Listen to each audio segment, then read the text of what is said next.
बांका जलाशय में स्वामी गौतमानंद जी महाराज जो विद्वान की श्रेणी में है, पीएचडी किए हुए हैं हिंदी अंग्रेजी में।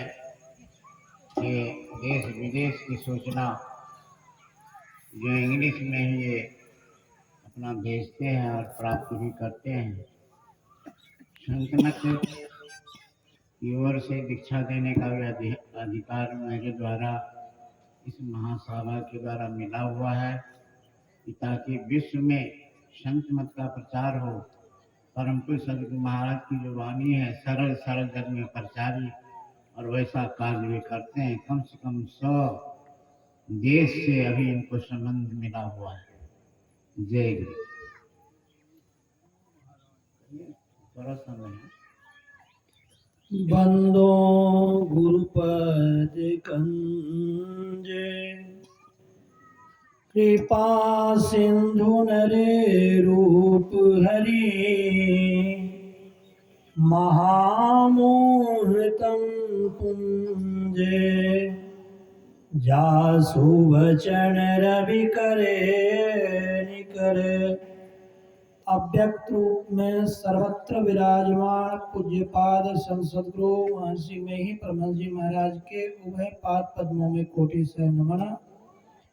व्यक्त रूप में मंचस्थ पूज्यपाद महर्षि संत गुरु शरण परमहंस जी महाराज के उभय पाद पद्मों में नमन। पूज्यपाद बनवारी बाबा, पूज्यपाद विजय बाबा, पूज्यपाद महादेव बाबा, सबों को मेरा नमन।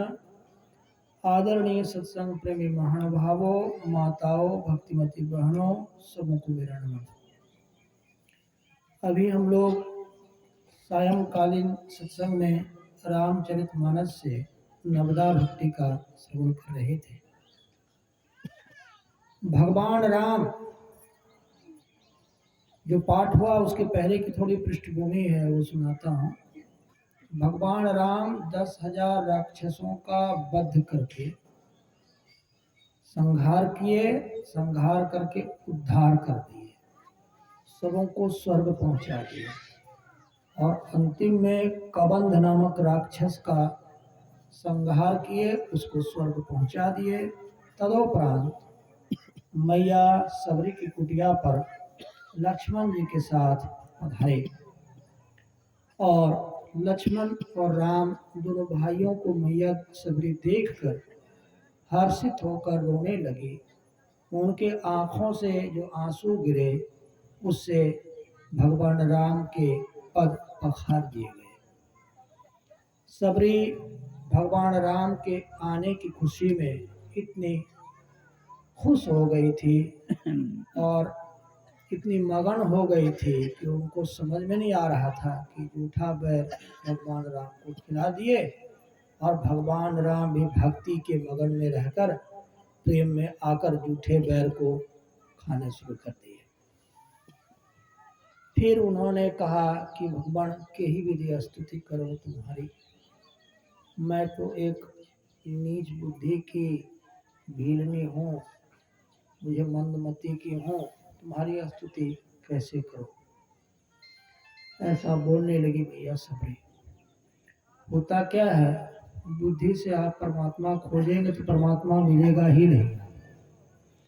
परमात्मा बुद्धि तो एक अंदर की इंद्रिय है जिसका काम है, जो व्यवसायिकता होती है, और इसका काम सार और असार का निर्णय करना होता है।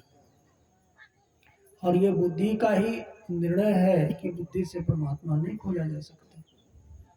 तो उन्होंने बुद्धि को छोड़ते हुए भक्ति में आते हुए कुछ भगवान राम से भक्ति के बारे में, लब्धा भक्ति के बारे में पूछती है।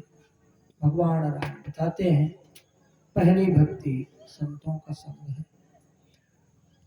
संतों का संग, अब तो संत तो उसको करते हैं, कहते हैं जो भक्ति में पूर्ण होते हैं।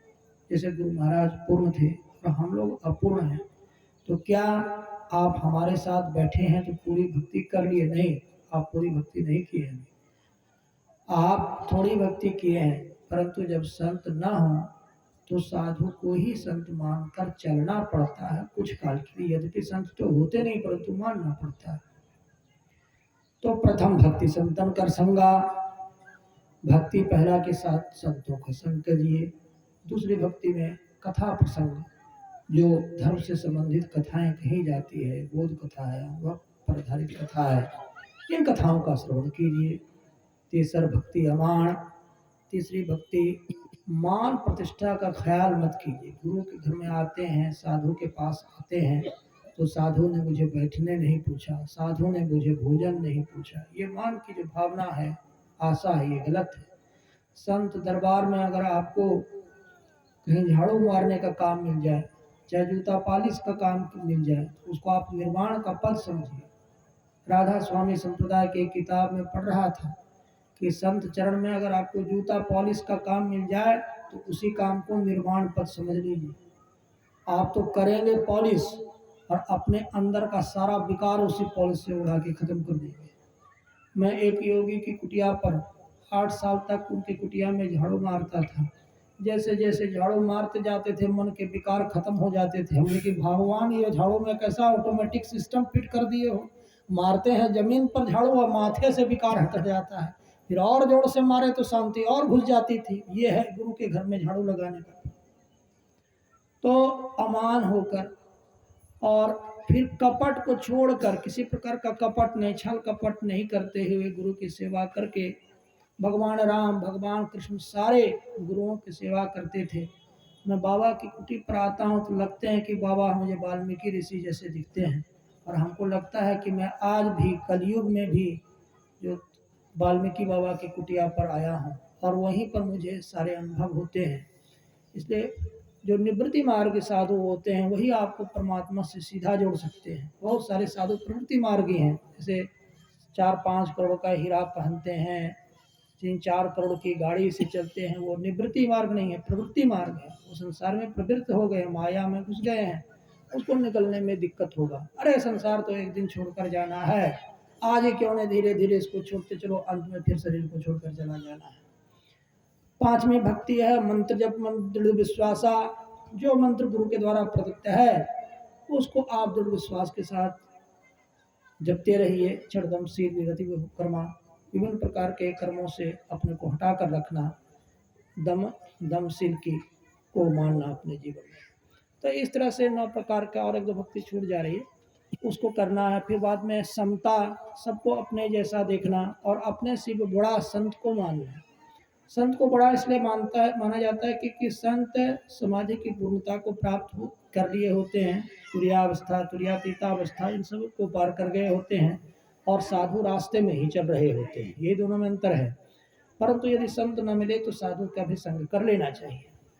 तो ऐसा ऐसा जब आप कर लेंगे, और फिर अंत में भगवान राम ने कहा कि अगर 9 भक्ति के में एक भी भक्ति आपको है तो उसमें भी आपका बहुत कल्याण होगा।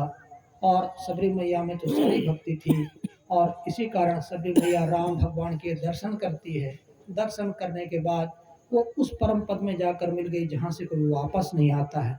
ऊपर के 6 लाख की चर्चा सत्संग योग चारों भाग के तीसरे भाग में है। पहला है पितरलोक, गंधर्व लोक, देवताओं का लोक, कर्मदेवों का लोक, देवता के पुत्रों का लोक जो होता है वो है प्रजापति लोक, फिर ब्रह्मलोक। ये लोक की चर्चा है। यहाँ पर कहीं भी आप जाएंगे वहाँ से फिर आपका पुण्य क्षय होगा, फिर धरती पर आना पड़ेगा। इसलिए इन सब लोग स्वर्गों की इच्छा न करते हुए परम प्रभु परमात्मा से मिलने के लिए हम लोग आज जो नवधा भक्ति से कुछ सीखे उसको जीवन में तभी उतार पाएंगे जब किसी एक साधु की हमेशा सेवा करके और अपने उनके ध्यान को अपने जीवन में उतारेंगे। समय कम है, गुरु लोग बोलेंगे, गुरु जी लोग बोलेंगे। इन्हीं बातों के साथ मैं अपने वाणी को विराम देता हूँ। बोलिए प्रेम से श्री श्री श्री। अब तुझे बाबा को माइक दीजिए।